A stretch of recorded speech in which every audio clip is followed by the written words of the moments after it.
Hey, welcome. Today on Ask a Pastor, I'm joined by Kay Warheit. Kay has been a longtime part of Orchard Hill and its staff. Now she serves at our Butler County campus. Welcome, Kay. Thank you. Glad that you are here today. So tell us something fun that's happening in Butler County or your life, your grandkids, something that's been fun. Oh, it's a lot of fun. We 2 services and my kids are involved. My grandkids love the church. It just is such a warm feeling to be with your family in church. And you have a new grandchild. A new granddaughter. She's 3 months old, Kinsley. Things are good. That's fun. That's fun. Well, I would like to say you don't look mature enough to have a grandchild. Oh, thank you. But I'm not going to say anything about my your wrinkles? appearance or about Okay. anything I Thank stay you. away from that. You're kind. If you're wondering where that's coming from, she just pointed out something with me that's like not ideal. So I'm just letting her know that I'm, anyway. Thank you. That totally didn't land for anybody but you and me, Kay. Okay, So all right. here we go. To what extent are we called to be stewards of creation? Biblically, how much should we prioritize environmental issues and animal rights? I really like this question. I mean, if you follow the Bible, the very first 2 chapters are about God putting everything in place. Everything from atmosphere, oxygen, our place in space, to the water that only comes so far, the land, the vegetation, all these things were put in place. It's like God set the table for man to arrive. He created man. There were animals that were companions. God said that's not enough, so he created woman and said that you are to be in charge of all that I've created. I think that as Christians, we talk about stewarding our time and our money, and our time should involve our resources. A woman very wisely said to me years ago, always make the most with what you have, and I think that is your world, even if it's just your property, your home, the vegetation, the water, what you use, recycling. I think all those things are a Christian's responsibility. Now, the priority then is the question, how much of a priority should we put on it? And I think in thinking about the question, the pendulum swings to one side that we shouldn't be burning, we shouldn't use coal or gas, all these things, and the pendulum goes on the other side that what can we do to have more meat, bigger vegetables or whatever. And I think in the middle is where Christianity should be, that we should be aware that God has blessed us with resources. We are free to use the water, the land, but on the other hand, when we make it a priority over mankind, when we're more concerned about our land, our landscaping, or our pets, rather than the companion God gave us, and that is humankind, that we are to be aware of those who are hungry, those who are hurting, and make that a priority in pointing to God's glory and what he's given us, not do I have enough to eat, am I just feeding people so that I feel good about myself, but all these resources are here, and then we want them for the next generation. We want to make sure they have clean water. We want to make sure there is healthy land, that the atmosphere, the clean air to breathe. So yes, we are to be stewards, but to make it a priority over mankind or caring for one another, that is too far. That becomes a problem. Yeah. So one of the things I heard recently, is that to be environmentally friendly now requires us to not buy as many new clothes, to try to recycle clothes, Yes. to buy old clothes, used clothes. And not only that, but we should wash our clothes way less often because of the impact that washing machine and use of water has on the environment, detergents, and that we should air dry our clothes rather than use the dryers because it keeps emitting gas into the atmosphere, which contributes to global warming. So what would you say to somebody who says, okay, I want to be a steward of creation, but I want clean clothes, and I don't want to have to hang my clothes everywhere? How does that fit with if and what I'm saying is, it's fairly. I'll let you answer that. Well, I know this is a stretch. Part of the reason we keep buying new clothes is we eat a lot and we can't wear the same size. I think it's being environmentally friendly, not eating so much. But I do think that the next generation has made it a priority to shop secondhand, to refurbish, to reinvent, what's in style, to understand clothing. I think you can't go into someone's home and tell them they can't wash too much. But I think just being aware of the detergents that are environmentally friendly. I went to lunch with a woman the other day, and I didn't ask for a straw. And she said, "Oh, I don't want my lips on the glass." And I didn't say it, but it was, wait, you're using the fork and knife and the spoon that was washed in the same water.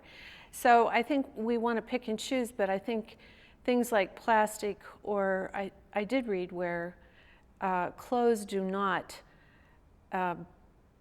disintegrate on a hillside, that there are two women who want to try to have bins for recycling clothes. And what do you do with old socks? You can't, it's hard to recycle old socks. So there has to be something done, and maybe that is this generation will come up with something. But to answer your question, I don't think it's easy, but to make people aware that you don't always have to have new, and to maybe find, creative ways, which I think these kids are doing, to take what's old. I have found some of my old clothes and gone to the store and found they're back in style. I'm not able to button all the coats. They don't necessarily fit, but they can be kept and not immediately thrown away. I don't know, does that answer? Well, it's a mindset where you're choosing between, is it more important to me to be always at the latest style, have new things, or to care about something bigger? Yeah.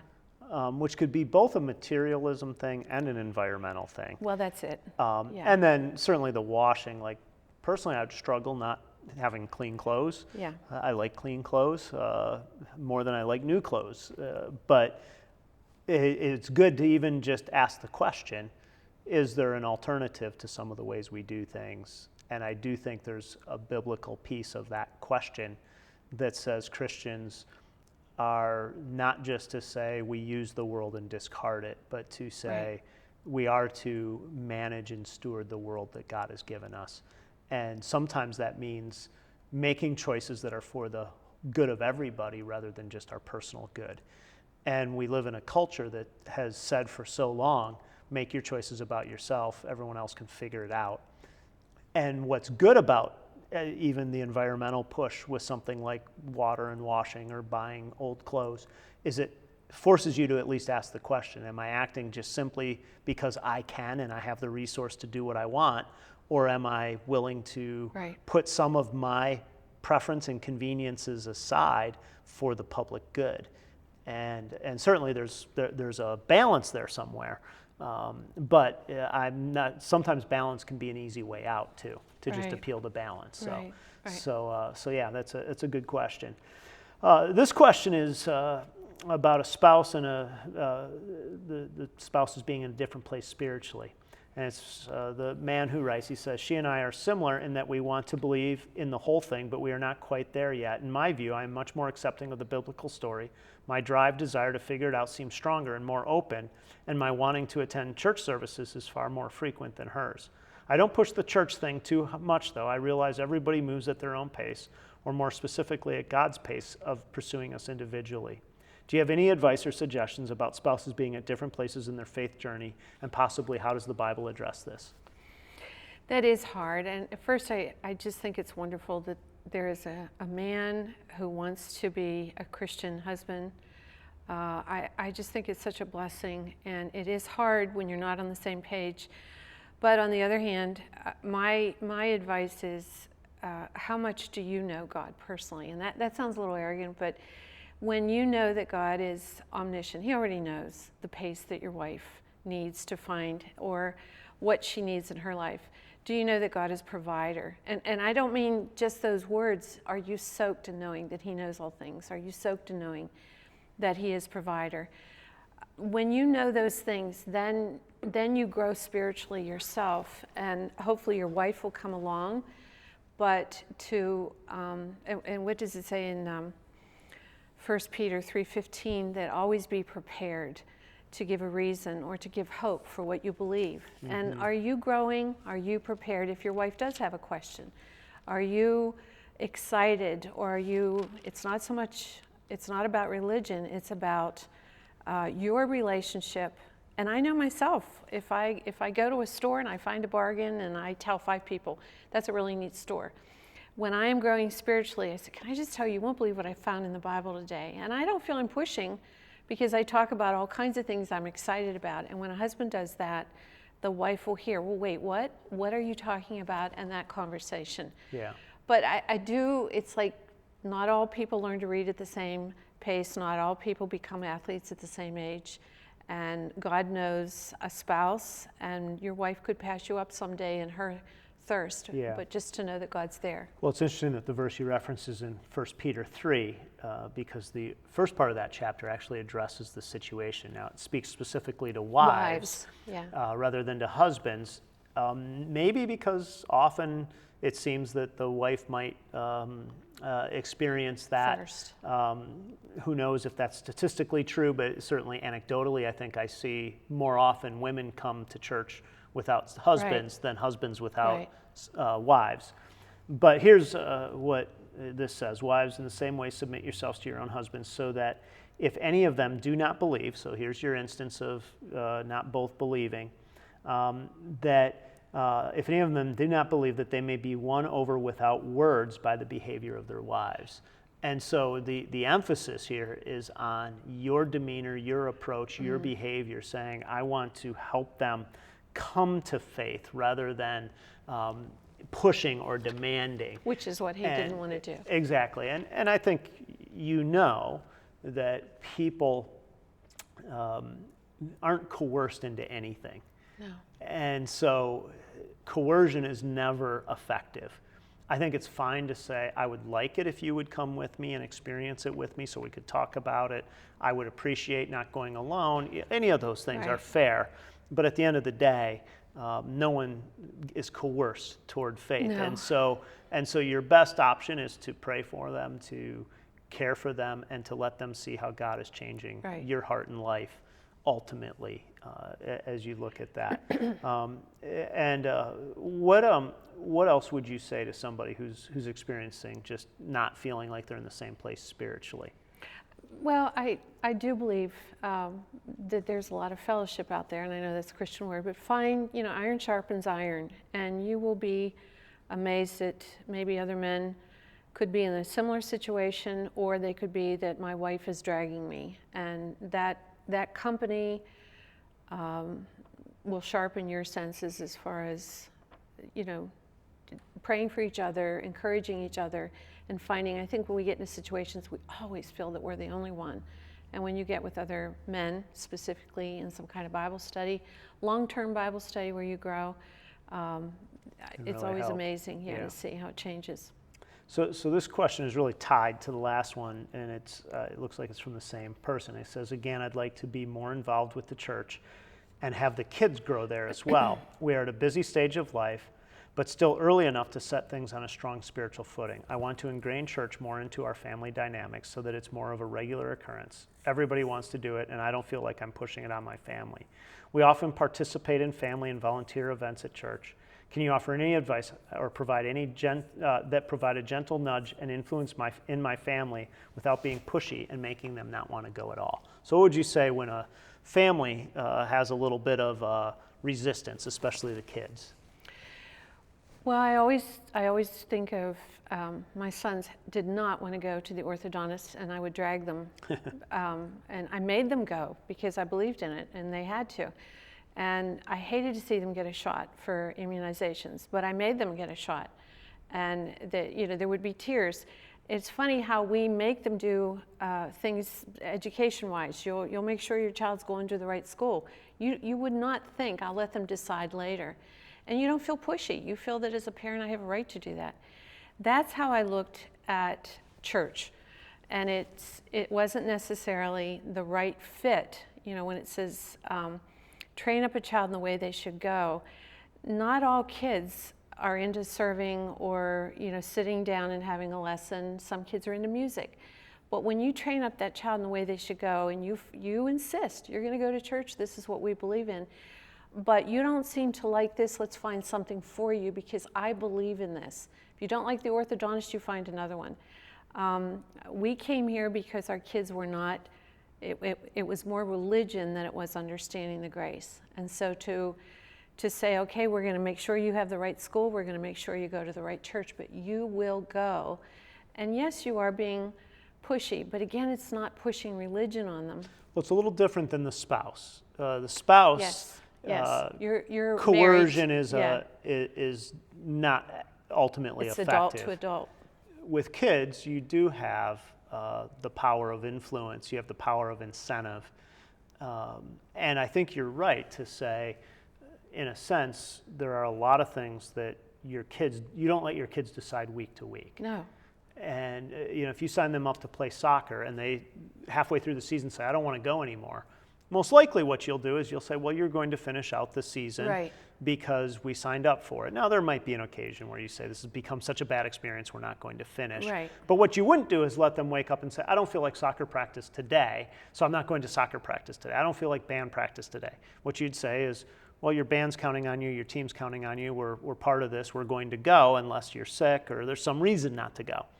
And you don't think twice about it, and your kids get over it, and after a few days of, I don't want to go, then they assimilate into it and they're fine. Yes. And the same thing happens ultimately with church. Right. If you let them say, I don't feel like getting up, pancakes at home this morning or church, well, that's a lot of us would say pancakes at home.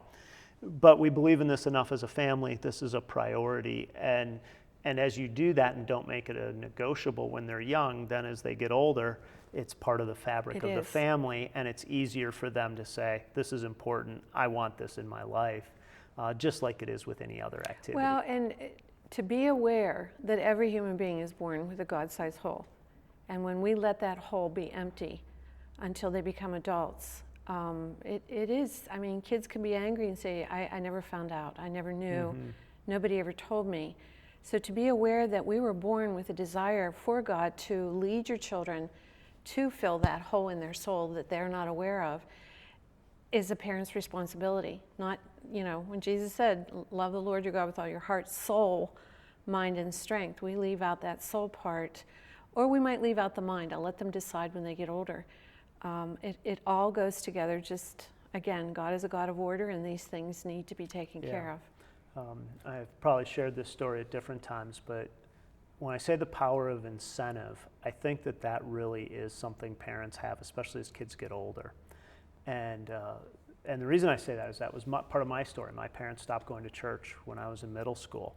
They still believed in it, still thought it was important, but it wasn't part of our family culture. And one of the things that happened when I was in early high school, my dad wasn't living at home, and my mom, I started to want to go to this church's youth program because there were some girls there and some stuff, and my mom incentivized it. And what I mean by that is she let me stay out later at night than I was staying out at other times because I was going to this, and it was really smart on her part, because what happened was part of how God got a hold of my heart was through the ministry of that church's youth ministry. And what I mean when I say incentivize it is you really do have power as a parent to say, here's something that I would like you to do, and to help kids choose it, so that it isn't coercion, it isn't just a battle. And once you do that, then you have the opportunity to give God's word, the Holy Spirit, a chance to work in your child's heart in a way that if they're not there, won't happen. And so as if the kids are young, obviously you just simply say, hey, this is what we're doing. Then they hit a certain age where it's a little harder to do that, but that's when your power of incentive does come in, and you can really help direct that and make that a part of your family culture overall. So any other words of wisdom about the child part of that, or the marriage part of that? I just think it's wonderful when there's a father, a husband. There's just no greater blessing for a kid to have than a father who wants them to know the Lord. So God will honor any parent, and it is a struggle. You look at other families and you think, look how easily they come to church. We don't know the battles that took place to get them there, but how wonderful it is to have a father ask questions. I want my wife to know the Lord. I want us to be a family that serves God. I want my kids to grow up. I just think that's wonderful. Yeah, one of the things that I've been aware of, and when I come physically to church, usually it's Orchard Hill, Wexford. I'm in multiple services most weekends. And I don't always sit with my kids. My kids are often sitting with my wife or somewhere else. But one of the things that I'm aware of is the impact of your passion about worship and taking in the Word on our kids. Yeah. And what I mean by that is sometimes I'll be standing there and I'll be thinking about the message or a conversation I had in the lobby, and I'll find that I'm not singing or participating in the service because I'm thinking about all I have to do. And I realize what a poor example that is for my kids if I'm not engaged. Yeah. And my point is this, and that is, it's one thing to say we get here. It's another thing to say when I come with anticipation. I engage in the worship. I attend to and pay attention to the message. I'm here. I'm invested in people's lives. Because if your kids just simply say, well, we got here, and that was the sum total, that won't have the same impact as when they see their mom or dad together worshiping with passion, sitting and listening and turning to scriptures and not checking their grocery list, those kinds of things. And it's funny because what I'm saying is, even as somebody who works in this industry, if you want to call it an industry, in this field, in the church, I can find myself tuning in and out and saying, well, I got to take care of something in my own mind rather than I'm fully invested in the moment. And I think kids pick up what is real to us as much as what we say. And so those things probably matter in this arena as well. If I could just add quickly, in your home too, some of the greatest influence in our home were other Christian men and women coming in, having dinner, and sharing their lives, and our kids sitting around. And we had a football coach who we were friends with, and he would come to our house with his wife, talk about his kids and their struggles. Our kids were a little bit older, but how he prayed or how he loved the Lord. And I could just see my kids. They were listening way more than if, Matt and I talked. What a great influence. And I was perfectly aware. It was almost like church in your home. So having other couples over or families, just letting for your them kids, see this as part of the fabric of your life. And we're not the only ones. Yeah. Well, thank you, Kay. Thanks for being part of this today, spending part of your day here. If you have questions, you can send them to askapastor@orchardhillchurch.com.